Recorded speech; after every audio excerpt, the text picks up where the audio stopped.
Capitalism जो एक्समार का reproduction कभी कैपिटलिस्ट का निष्कर्ष दिया था।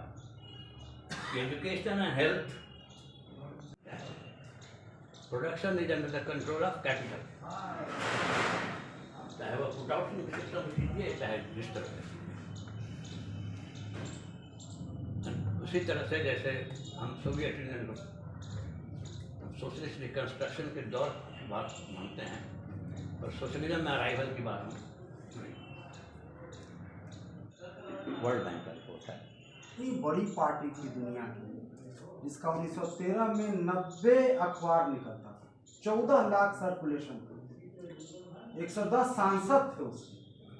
तो कितनी बड़ी पार्टी थी। रूस उसकी पार्टी उसके सामने बहुत मामूली थी।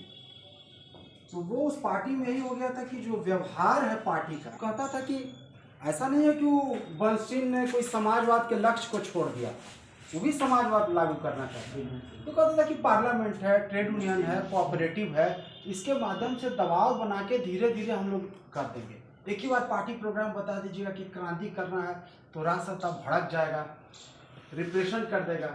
और जिसके बारे में बताया एंटी सोशलिस्ट लॉ था बिस्मार्क का, और इसके पीछे यही रोजा की सबसे खास बात थी। और रोजा ने उस सैद्धांतिक आधार को पकड़ा कि आखिर क्यों ये लोग ऐसा सोचने लगे। तो उन्होंने कहा कि 1870 के बाद जो मार्क्स कहा करते थे कि पूंजीवाद संकट में पड़ जाएगा हर 10 साल में, लेकिन ये तो संकट आ नहीं रहा है, ये तो आवृत्ति हो नहीं रही है। तो इसका मतलब कुछ दिक्कत है।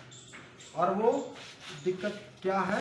मंच की तरफ से रोजा लग्जमबर्ग जो महान सर्वहारा क्रांति थी जर्मनी की रहने वाली, आज उनकी 150वीं जयंती की शुरुआत है और बहुत बड़ा योगदान है सर्वहारा क्रांति में। खास करके कम्युनिस्ट उनकी जो प्रमुख किताब है reform and revolution, accumulation of capital, और खास करके भी जो किसानों का भारत में जो आंदोलन चल रहा है कि जैसे कोरोना संकट में आपने देखा कि औद्योगिक क्षेत्र जब ध्वंस हो गया, कोलैप्स कर गया, तो यहाँ का पूंजीपति वर्ग खेती को, कृषि को कब्जे में लेना चाहता है। इसकी तरफ लगभग 100 साल पहले रोजा लग्जमबर्ग ने इशारा किया था कि पूंजीवाद बगैर कृषि क्षेत्रों की तरफ ध्यान दिए प्राक पूंजीवादी क्षेत्रों को अपने कब्जे में लिए हुए सस्टेन नहीं कर सकता। और आपको जान के हैरत होगी कि हिंदी के और बिहार के सुप्रसिद्ध साहित्यकार राम वृक्ष बेनीपुरी ने रोजा लग्जमबर्ग की जीवनी लिखी थी। यहाँ आज नरेंद्र कुमार मधु मृणालिनी जी ने उनकी जीवनी लिखी है।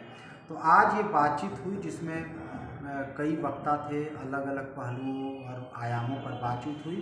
और सबसे खास बात ये हुई कि अभी जो संकट है पूरी दुनिया का, जो रोजा लग्जमबर्ग ने 100 साल पहले ये सवाल लोगों के सामने रखा था कि समाजवाद चाहिए या बर्बरता चाहिए। यही दो विकल्प है, या तो आप बर्बर समाज की तरफ जाएं या समाजवाद की तरफ जाएं, क्योंकि पूंजीवाद में लोगों की दुख दर्द का, रोजगार का कोई समाधान नहीं है। एक समाजवाद ही एक की तरफ बढ़ने से ही इस समस्या का। अपना परिचय दे दीजिए। मेरा नाम अनिश है।